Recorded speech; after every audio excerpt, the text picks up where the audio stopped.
가 또 많이 유행이라고 하네요. 여러분 건강에 각별히 유의하시기 바랍니다. 오늘 하나님께서 우리에게 주신 말씀 함께 보도록 하겠습니다. 신약성경 고린도전서 2장입니다. 신약성경 고린도전서 2장 12절 한 절 말씀입니다.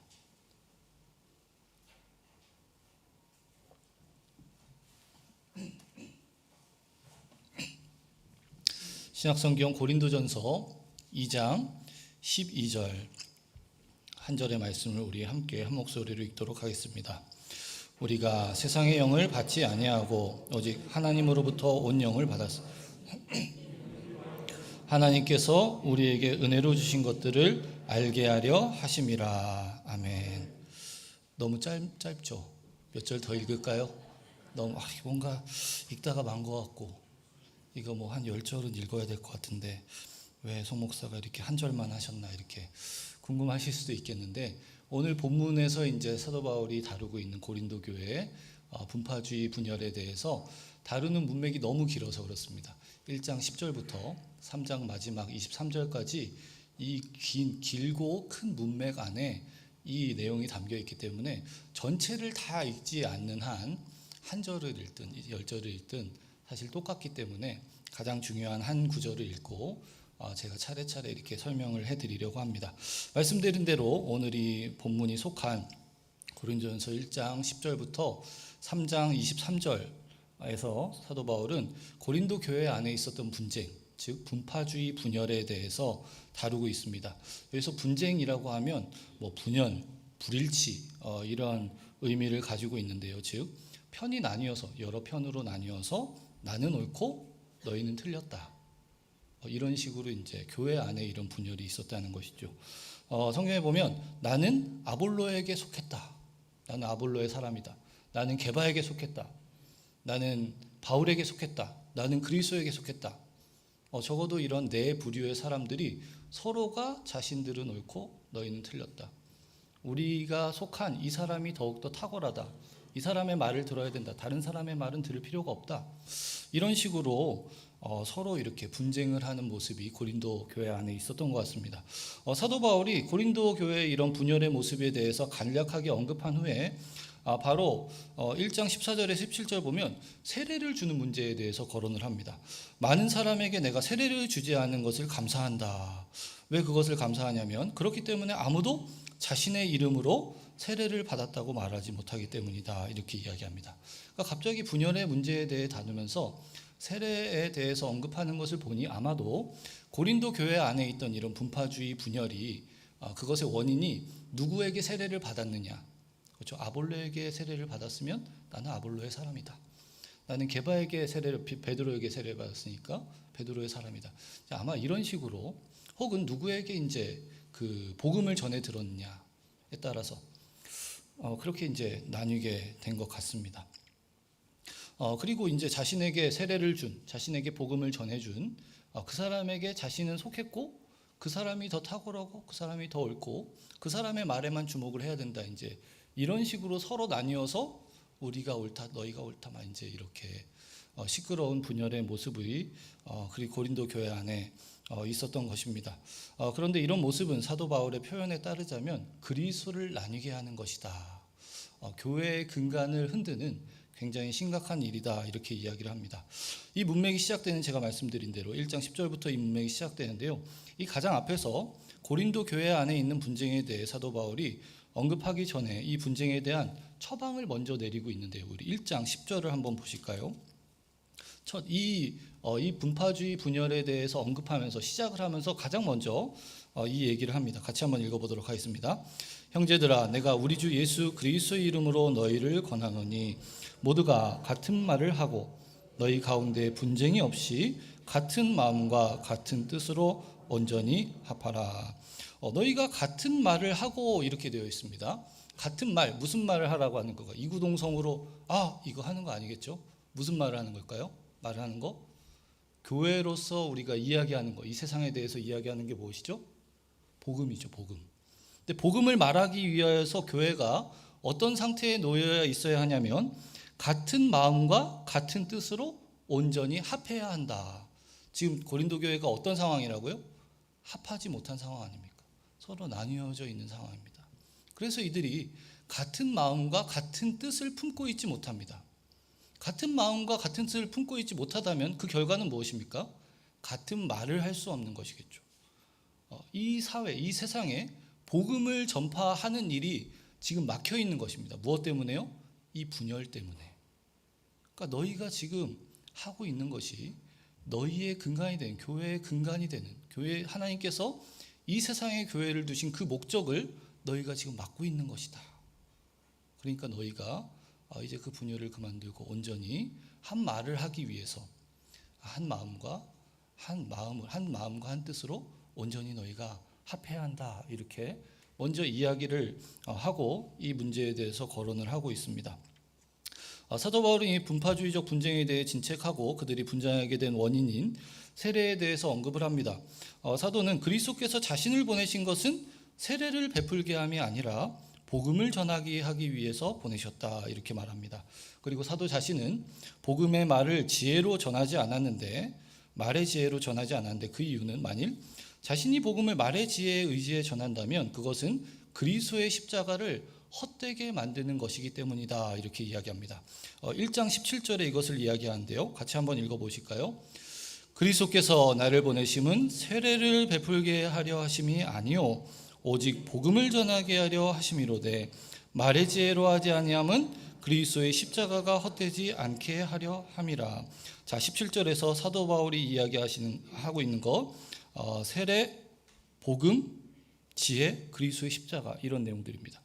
그러니까 이 17절에서 언급한 이 단어들, 복음, 그리스도의 십자가, 그리고 지혜, 이것들이 18절 이후에 사도 바울이 그 고린도 교회의 분파주의 분파주의 분열에 대해서 이제 해결책을 내리는 그 나중에 이어지는 내용들의 주제어들이 됩니다. 사도 바울이 이제 18절부터 복음의 내용들에 대한 설명들을 계속해서 쭉 기술하는데요. 복음의 핵심은 바로 그리스도의 십자가이다. 그리스도의 십자가는 그리고 하나님의 지혜이며 능력이다. 라는 이야기를 계속해서 해나갑니다. 그리고 그 하나님의 지혜와 능력은 세상의 지혜, 이 사람의 지혜로는 알 수 없는 것이고 사람의 지혜로 보기에는 미련한 것으로 전도의 미련한 것을 통하여서 알려진다. 그리고 이러한 방법으로 전도의 미련한 것을 통하여서 하나님께서는 자신의 지혜를 나타내시며 이 세상의 지혜를 패하신다. 이렇게 사도 바울은 이야기를 합니다. 그리고 계속해서 사도 바울은 이후의 내용에서 이 하나님의 지혜가 무엇인지를 이제 설명을 하면서 여러 대조되는 개념들을 이렇게 가지고 와서 사용을 합니다. 먼저 세상의 지혜와 혹은 사람의 지혜, 그것과 대조되는 하나님의 지혜, 이것이 1장 20절에서 21절에 나오고요. 설득력 있는 지혜의 말과 대비되는 성령의 나타나심과 능력, 2장 4절에 등장합니다. 그리고 세상의 영과 반대편에 있는 하나님으로부터 온 영, 2장 12절의 내용이 그런 것, 이런 대조들이 그런 것들입니다. 사도 바울은 이 세상의 지혜로는 하나님을 알 수 없기 때문에 그것을 누군가가 전해주어야 하는데 그것을 전해주는 것은 우리 안에서 이렇게 자연적으로 생겨날 수 있는 것이 아니라 외부에 있는 외부로부터의 개입이 있어야 된다. 그리고 그 하나님의 지혜를 전하시는 분은 바로 하나님의 깊은 곳까지 통달하시는 하나님의 영, 성령만이 그것을 전하실 수 있다. 이렇게 사도 바울은 이런 대조들을 통하여서 세상의 지혜의 보잘것없음을 계속해서 강조하고 그리고 그 보잘것없는 것으로는 아무리 수고하고 노력하고 그것을 따른다 할지라도 우리가 섬기는 하나님 그리고 그 하나님의 지혜에 대하여서 도무지 알 수 없고 그것을 파악할 수 없다. 이것을 이어서 계속해서 강조하고 있습니다. 왜 이런 이야기를 사도 바울이 계속하고 있는 것일까요? 지금 고린도 교인들이 분파주의, 지금 파가 나뉘어가지고 분열하고 있는데 갑자기 복음에 대해서 이야기하고, 그렇죠? 그리스도의 십자가에 대해서 이야기하고, 하나님의 지혜에 대해서 이야기하는 거, 그렇죠? 지금 다 불러놓고 아볼로파 이쪽에서, 바울파 이쪽으로서 너 얘네한테 뭐라고 했어? 그렇게 하면 되는데 빨리 사과해, 악수해, 친교회 안 하죠? 뭐 이렇게 사실 뭐 이렇게 해야지 분파주의 문제가 해결될 것 같은데 갑자기 복음에 대해서, 예수 그리스도의 십자가에 대해서, 그 안에 나타난 하나님의 지혜에 대해서 그 지혜를 그들에게 전하신 성령에 대해서 왜 이런 얘기를 하고 있는 것일까요? 그 이유는 아주 간단합니다. 왜냐하면 지금 고린도 교회 성도들이 자신들이 옳다고, 자신들이 지혜롭다고 이야기하면서 서로를 배척하고 비난하고 지금 나뉘어져 있지만 그들은 하나님의 지혜를 따르고 있지 않다라는 것을 사도 바울이 지적하기 위함입니다. 그들은 사람의 지혜와 사람의 판단, 즉 세상의 지혜를 따르고 있었습니다. 그것의 근거는 무엇이냐면 그들이 하나가 되지 못하고 지금 나뉘어 있다는 것이 그것의 증거입니다. 왜냐하면 그들은 스스로 지혜롭다고 주장하며 서로 나뉘어 있지만 하나님의 지혜, 곧 복음을 통해 알려진 그리스도의 십자가의 도는 모든 사람을 하나로 만드는 결과로 나타난다는 것을 사도 바울이 강조하기 위해서입니다.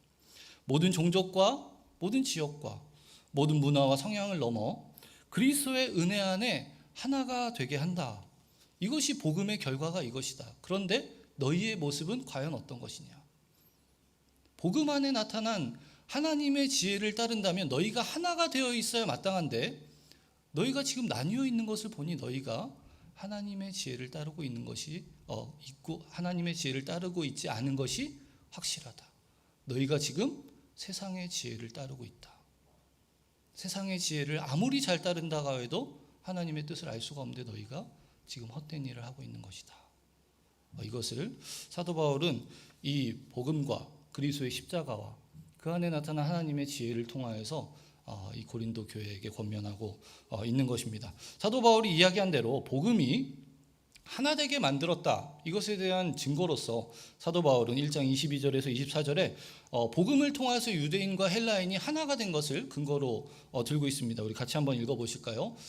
고린도전서 1장 22절에서 24절입니다. 유대인은 표적을 구하고 헬라인은 지혜를 찾으나 우리는 십자가에 못 박힌 그리스도를 전하니 유대인에게는 거리끼는 것이요 이방인에게는 미련한 것이로되 오직 부르심을 받은 자들에게는 헬라인이나 그리스도는 하나님의 능력이요 하나님의 지혜니라. 그리스도의 십자가가 거리끼는 유대인에게는 거리끼는 것이고 헬라인에게는 미련한 것이다. 이렇게 이야기합니다. 여러분 아시다시피 유대인들 잘 아시죠? 유대인들의 그들의 정체성에 가장 근저에 깔려 있는 것이 무엇이죠? 선민의식 아닙니까? 하나님의 택한 민족, 백성. 이 세상의 모든 나라와 종족 가운데 하나님께서 우리만을 아셨다. 우리의 하나님이다. 다른 나라의 하나님은 아닙니다. 다른 민족의 하나님 아니고 우리의 하나님, 우리에게만 은혜를 베푸신다. 그러니까 유대인에게 자연스럽게 그들에게 있어서 이 세상에 분류할 수 있는 인간의 종류는 두 종류밖에 없습니다. 자신 이스라엘, 하나님의 선민인 이스라엘. 나머지는 뭐죠? 다 이방인입니다. 이방인. 지옥될 감. 이거 제가 지어낸 말이 아니라 실제로 유대교 랍비가 하는 말입니다. 하나님께서 왜 하나님의 백성 선민들만 만드시면 되지 왜 이방인들까지 만드셨나? 지옥에 불을 떼시기 위하여서 만드셨다. 너무나도 오만하고 교만한 건데 이것이 유대인들 가장 깊은 자신의 민족성 가장 근저에 깔려 있는 것입니다. 헬라인은 어떤가요? 헬라인 모든 지혜의 발상지, 수많은 철학자들을 배출한 모든 지혜의 보고 아닙니까? 그렇죠? 그래서 자신들은 문명인입니다. 헬라어를 못하는 사람들은 뭐라고 부르죠? 다 야만인입니다. 헬라인에게도 그러니까 헬라인에게도 이 세상에는 두 종류 사람밖에 없습니다. 문명을 아는 헬라인 자신들 문명인과 나머지는 다 야만인. 다른 종족들도 다 언어가 있고 말이 있는데요. 여러분 바바리안이라는 그 영어 단어가 야만인을 뜻하지 않습니까? 헬라어로 이게 바르바로스라고 합니다. 분명히 자기들도 언어가 있고 그 사람들의 그 민족만의 말이 있는데 헬라어를 못하면 언어가 없는 사람 취급했습니다. 그래서 부르부르 거린다. 바르바르 거린다. 저 언어도 없는 놈들, 말도 못하는 놈들. 이런 식으로 도무지 상종할 수 없는 야만인 취급을 했습니다. 유대인에게 있어서 헬라인은 이방인입니다. 도무지 상종할 수 없는 하나님의 은혜를 받을 가능성이 단 1도 없는 헬라인에게 있어 유대인은 어떤 사람들이죠? 야만인입니다. 저 철학도 모르는 놈들, 언어도 없는 놈들. 그러니까 여러분 생각해 보십시오. 이 유대인과 이 헬라인이 하나가 될 수 있겠습니까? 하나가 될 수 없죠. 그런데 이 둘을 하나로 만든 것이 무엇이다? 하나님의 복음, 그 안에 담긴 하나님의 지혜와 능력이다. 이렇게 이야기하고 있는 것이죠. 사랑하는 여러분, 세상의 지혜는 자꾸 나뉘게 합니다. 사람의 지혜는 오직 자신만이 옳다, 자신이 속한 부류만이 우월하다, 이렇게 주장을 하죠. 그렇기 때문에 세상의 영을 따라서는 결코 하나가 될 수 없습니다. 그러나 하나님의 지혜는 십자가에 달린 예수 그리스도를 드러내고 그리스도 안에서 모두를 하나가 되게 합니다. 그 안에는 유대인이나 헬라인이 그런 차별이 없습니다. 그리고 그것은 세상의 영이 아닌 하나님으로부터 온 영으로만 알 수 있습니다. 세상의 지혜로 그것을 아무리 알고자 해도 알 수 없고 오직 하나님의 깊은 것까지 통달하시는 영으로만 은밀한 가운데 있는 감추어졌던, 그러나 만세전에 미리 정하신 우리의 구주 예수 그리스도를 알 수 있는 것입니다. 그러므로 하나님의 영을 통한 하나님의 지혜이자 하나님의 능력이신 그리스도가 알려지면 그 안에서 모두가 하나가 되는 것입니다. 그리스도를 머리로 한 한 몸의 지체, 곧 교회로 말입니다. 고린도 교회 성도들이 잊고 있었던 것이 바로 이것입니다. 그들을 하나로 만든, 그들을 한 교회로 만든 것이 무엇인가 하는 것이죠.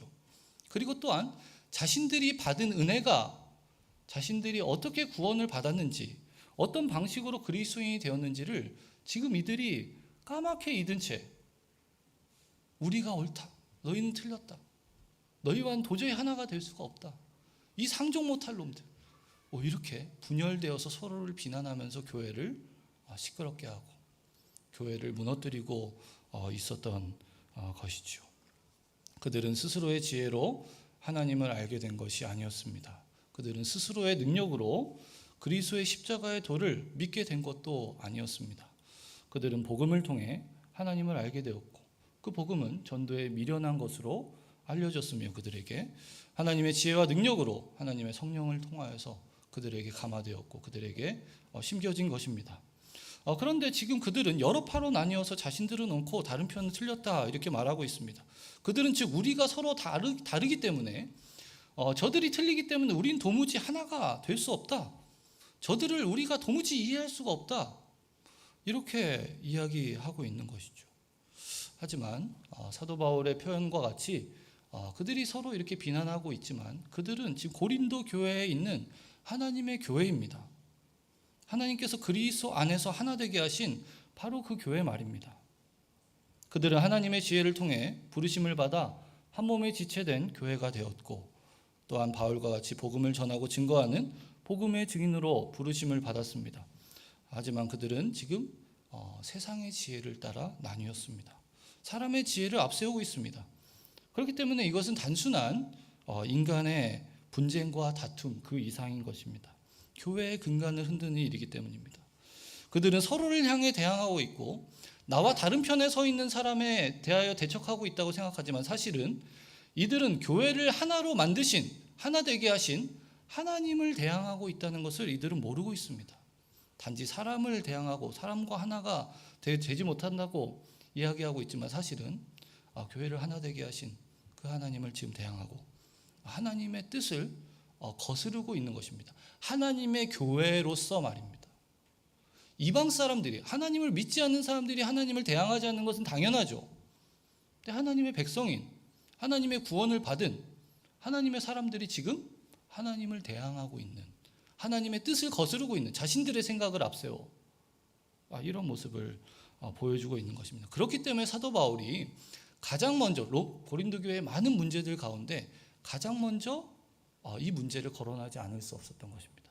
이 문맥이 여러분 몇 절부터 시작된다고요? 1장 10절입니다. 앞에 인사밖에 없습니다. 인사만 잠깐 하고 바로 이 문제에 대해서 사도 바울이 3장 23절에 이르기까지 이 한 문제에 대해서 계속해서 논하고 있습니다. 여러분 아시다시피 고린도 교회가 얼마나 문제가 많은 교회였습니까? 서로 막 고발을 하는, 세상 법정에 서로가 송사하는 교회였습니다. 생각해 보십시오. 그런 일이 있으면 안 되겠지만 우리 김현숙 권사님이 저를 고발했다. 이 교회가 이거 뭐 어떻게 해서 권사가 목사를 고발했어? 야, 그 교회야, 그 교회 맞아? 그런 일이 고린도 교회에 있었습니다. 심지어 주에 성찬을 하는데 막 서로 막 먹고 마시고 막 먼저 어떤 사람들이 먼저 와서 먹어버려서 뒤에 늦게 온 사람들은 성찬을 먹고 마시지도 못하는 그런 문제가 있어요. 심지어는 이방인 중에도 있지 아니한 자신의 아버지의 아내를 취하는 그런 일들도 있습니다. 여러분 생각해 보시면 이게 말도 안 되는 그러한 일들이 많이 있었는데 그런 것을 다 제쳐두고 지금 사도 바울이 무엇에 대해서 논하고 있다고요? 교회의 분열에 대해서. 그 많은 산적해 있는 고린도 교회의 많은 문제들을 다 제쳐두고 인사만 간단하게 전한 이후에 바로 이곳에 대해서 쓰고 있으니 사도 바울이 이 문제에 대해서 얼마나 심각하게 여기고 있었는지, 더 나아가 하나님께서 이 고린도 교회 안에 있는 하나님의 교회의 근간을 흔드는 그 일에 대해서 얼마나 걱정하시고 이 문제에 대해서 얼마나 심각하게 여기고 계신지를 우리가 알 수 있게 되는 것이죠. 사랑하는 여러분, 교회는 인간이 만든 기구나 단체가 아닙니다. 오직 하나님께서 만드신 예수 그리스도를 통하여서 구원하신 믿는 자들의 모임입니다. 하나님께서는 자신이 택하신 자들을 예수 그리스도를 통하여 대속하시고 예수 그리스도와 그들을 연합시키셔서 교회로 만드셨습니다. 이것을 바울은 다른 곳에서 많은 사람들이 그리스도 안에서 한 몸이 되어 서로 지체가 되었다. 로마서 12장 5절에서 이렇게 표현하고 있습니다. 여러분, 한 몸입니다. 한 몸이 이미 되었다. 내가 되겠다고 동의 버튼을 누르면 되는 것이 아니라 이미 예수 그리스도께서 우리를 위하여 십자가에 죽으시고 부활하시고 승천하심을 통하여서 우리가 이미 한 몸이 되었다라고 이야기합니다. 우리가 좋고 싫음은 그것의 하나됨의 조건이 결코 되지 않습니다. 여러분, 몸에 여러 부분이 있지만 그것이 연결된 한 몸일 때에야 각자의 기능을 수행할 수 있습니다. 그렇지 않습니까? 여러분, 팔이 아무리 막 3두, 2두 막 전완근이 다 나오고 있다고 해도 이 몸에 붙어 있지 않으면 그 팔이 기능을 제대로 할 수 있겠습니까? 전혀 할 수 없죠. 몸에 붙어 있어야 몸으로서의 그 지체로서의 기능을 다할 수 있습니다. 한 몸으로 연합되어 있을 때야 그렇듯이 교회는 하나님께서 맡기신 사명을 이 땅에서 올바로 수행을 할 수가 있는 것입니다. 마음과 뜻이 나뉘어서 어떻게 세상의 복음을 전할 수가 있겠습니까? 교회는 나뉘어서는 안 됩니다. 아니, 나뉠 수 없습니다. 한 몸일 수밖에 없습니다. 하나가 되어야 합니다. 또한 교회가 몸이고 지체라고 말할 때 그것은 자기 자신의 몸도 자기 자신의 지체도 아닙니다. 그리스도의 몸이요 그리스도의 지체입니다. 말씀드린 대로 우리가 선택해서 우리 마음대로 할 수 있는 것이 아닙니다. 우리는 그리스도와 함께 십자가에 못 박혀 죽었기에 이제 그리스도인들은 자기 자신을 위하여서가 아니라 그리스도의 지체가 되어 그리스도를 위해 살고 죽습니다. 이 한 목표와 목적을 가지고 살아가기에 교회는 또한 하나입니다. 교회는 오직 한 표대와 한 소망을 위하여 살아갑니다. 우리가 친구들 교회라는 한 교회가 되었다. 여러분, 선택해서 친구들 교회에 오셨다고 생각하시면 안 됩니다. 하나님께서 우리를 한 교회로 만드셨다. 하나로 만드셨다. 라고 분명히 생각하실 수 있어야 합니다. 자, 이제 제가 이때 동안 설명드렸던 내용들을 생각하면서 다시 한번 우리 본문 2장 12절을 같이 한번 읽어보도록 하겠습니다. 같이 한번 읽어보실까요? 우리가 세상의 영을 받지 아니하고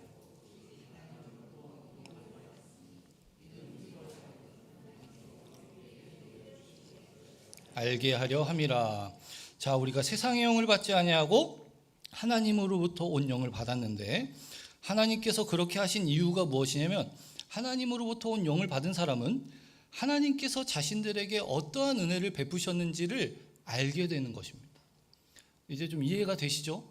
지금 고린도 교회 성도들이 잊어버리고 있는 바로 그 지점을 사도 바울이 설명하고 있습니다. 우리는 서로 다르다. 도무지 저들과는 하나가 될 수 없다. 저 인간 저렇게 이야기하는 거 보세요.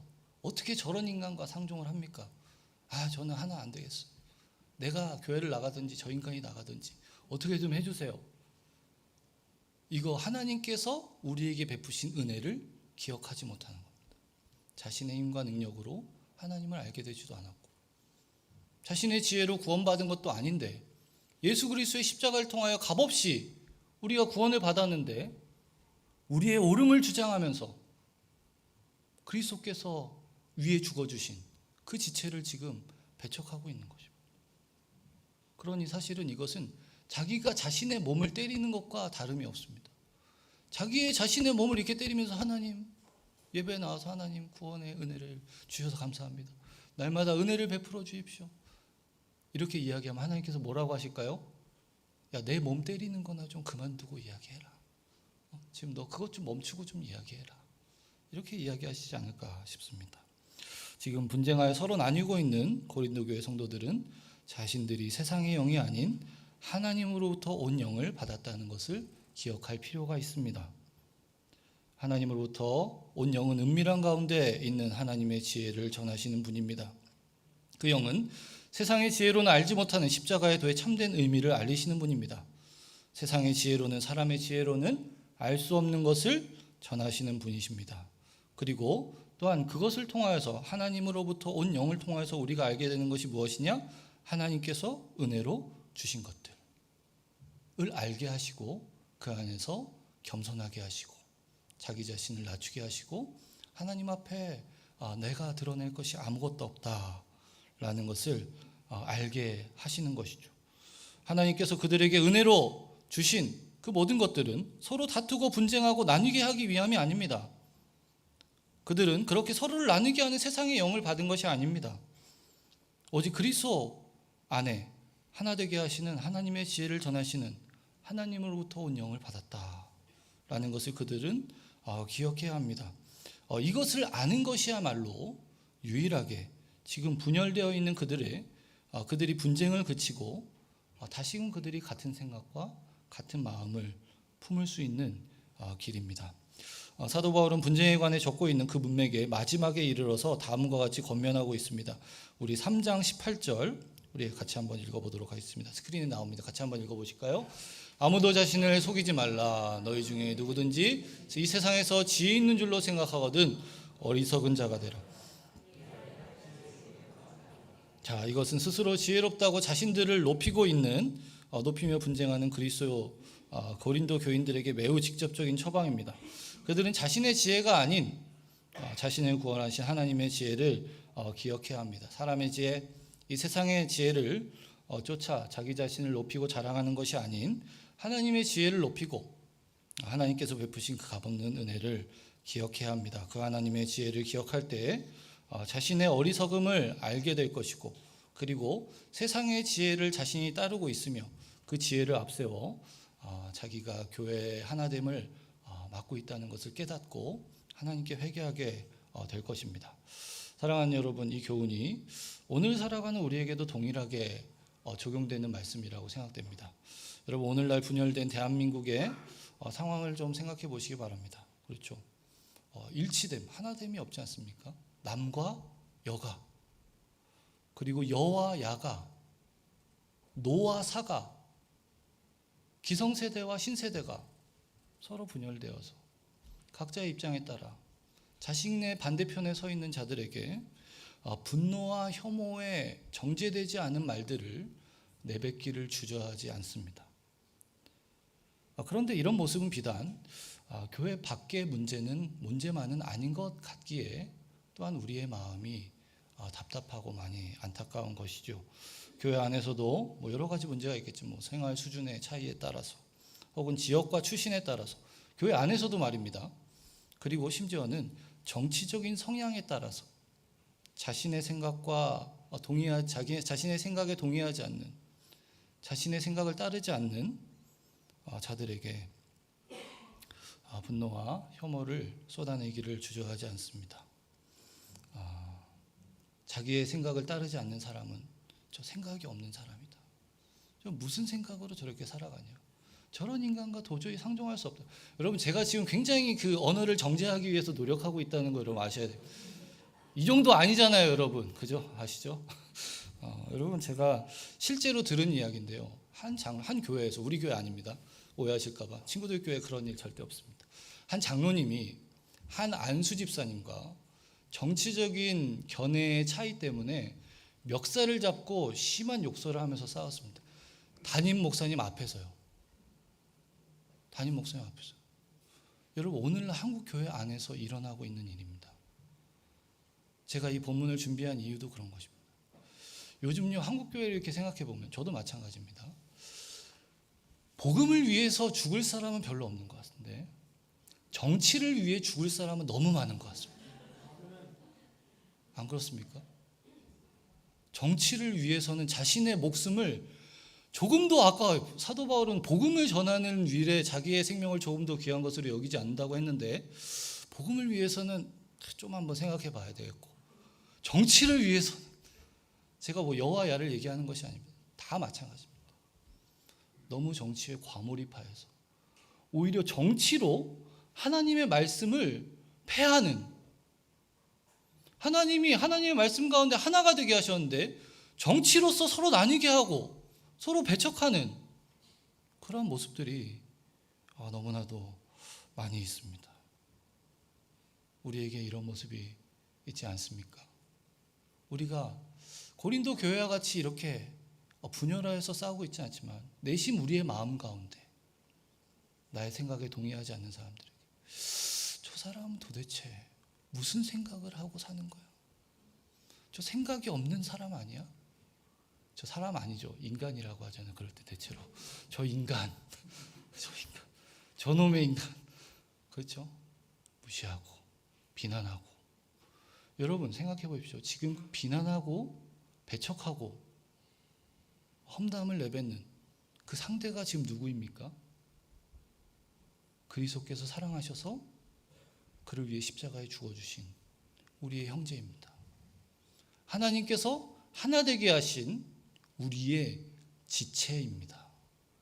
나의 생각과 나의 의견을 앞세워서 하나님이 하나 되게 하신 것을 폐하고 있는 것이니 이것이 하나님의 지혜를 따르는 것인지 세상의 지혜를 따르는 것인지, 하나님으로부터 오는 영을 따르는 것인지 이 세상으로부터 오는 영을 따르는 것인지는 너무나도 분명한 것입니다.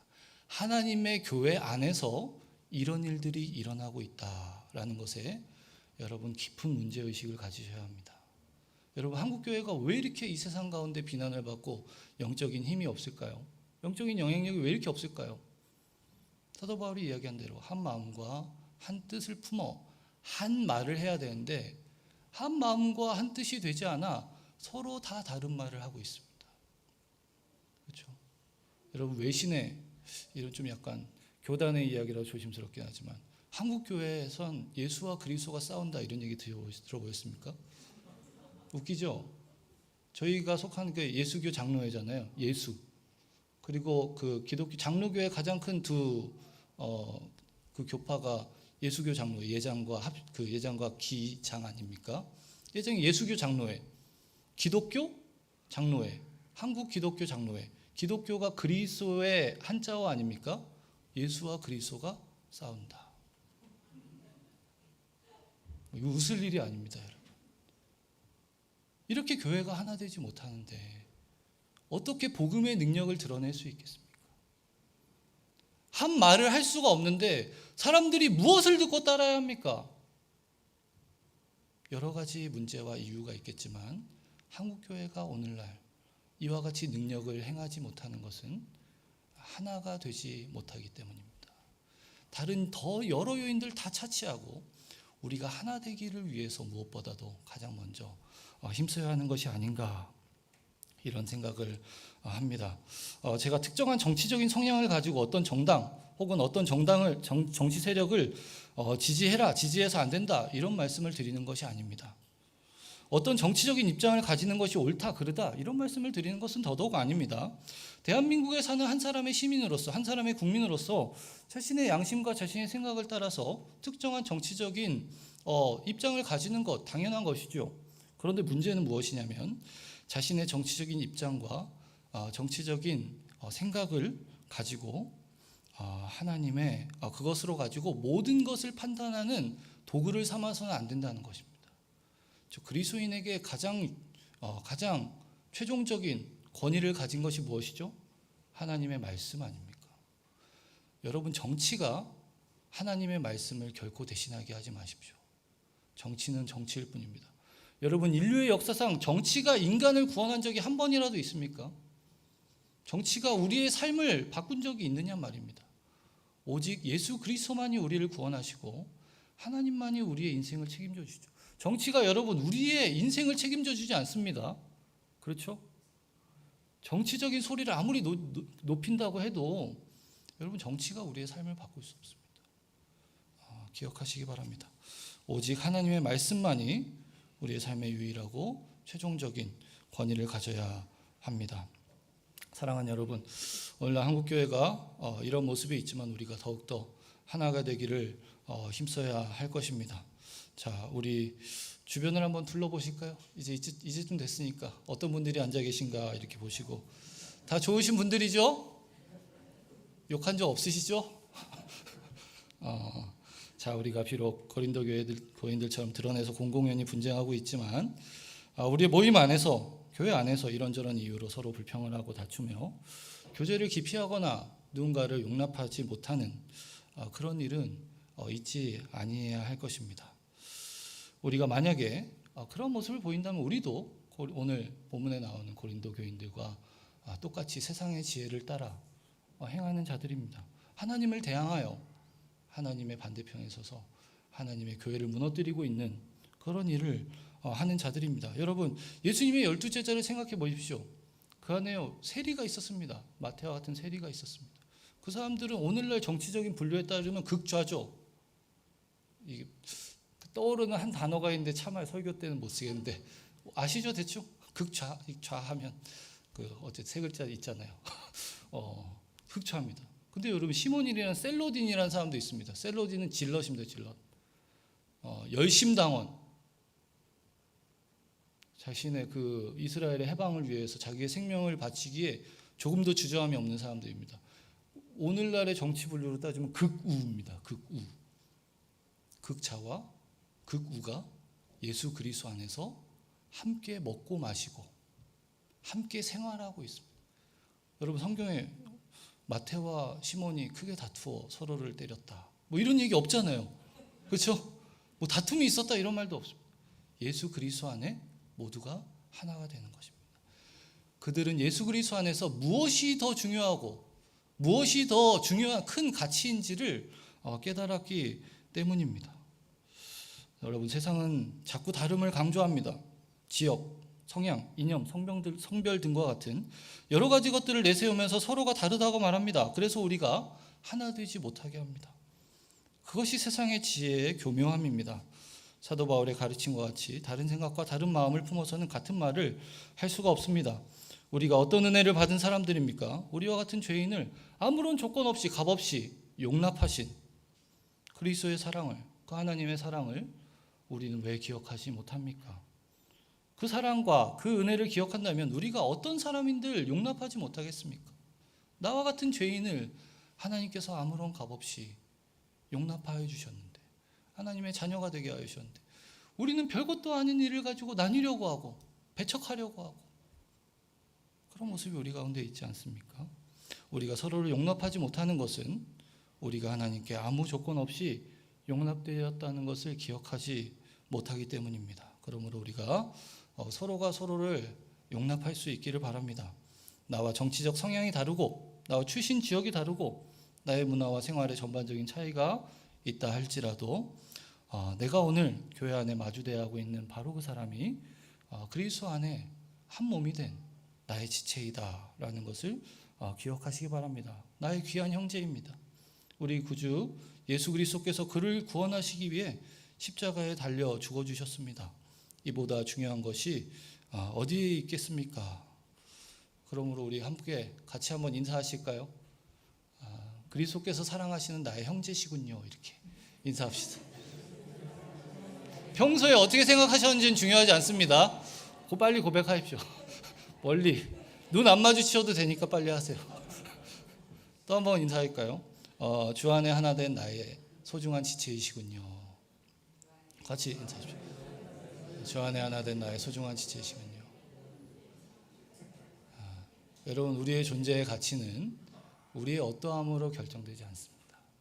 하나님께서 우리를 창세전에 택하여 주셨고 예수 그리스도를 통하여서 구원하셨고 예수 그리스도 안에 하나가 되게 하셨으니 그것으로 우리의 존재는 결정이 된 것이죠. 그리고 우리 안에 우리의 하나됨은 다 이런 것으로 결정되는 것입니다. 그렇죠? 우리 경상도에 사는 사람들만 모여라. 친구들 경상도 교회 이렇게 하지 않잖아요, 우리가. 이 세상은 자꾸 나뉘게, 자꾸 다름을 강조하면서 하나 되지 못하게 하지만 예수 그리스도 안에서 하나가 되게 하는 것. 헬라인과 유대인이 하나가 되고, 세리와 열심당원이 하나가 되는 그런 일들이 우리 가운데 있는 것이죠. 여러분, 에베소서 4장 1절에서 3절 우리 말씀을 마무리하며 함께 읽도록 하겠습니다. 같이 한번 읽겠습니다. 그러므로 주 안에서 갇힌 내가 너희를 권하는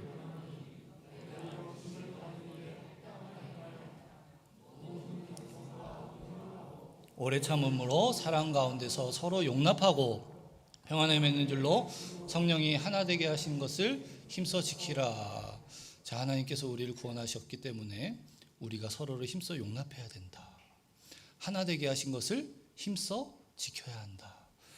여러분, 교회는 하나입니다. 그러나 또한 우리의 연약함 때문에 우리는 계속해서 하나가 되기 위하여서 노력해야 합니다. 하나님의 교회로 세워지기 위하여, 온전한 교회가 되기 위해서.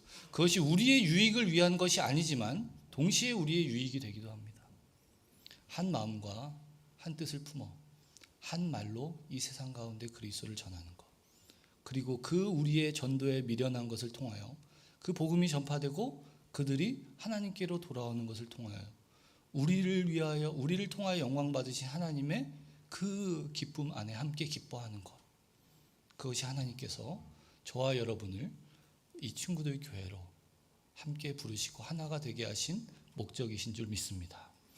우리가 어떠한 일이 있든지 세상의 지혜를 앞세워서 서로 나뉘는 것이 아니라 하나님으로부터 온 영을 의지하여서 하나님의 지혜를 따라 복음 안에 하나가 되고 서로가 서로를 용납하고 서로를 향하여 오래 참아주며 서로를 이해하기를 힘써 하나님의 교회로 하나가 되어 든든히 하나님께서 우리에게 맡기신 일, 그 사명을 감당하는 저와 여러분이 되기를 주님의 이름으로 간절히 축원합니다. 우리 말씀을 생각하시면서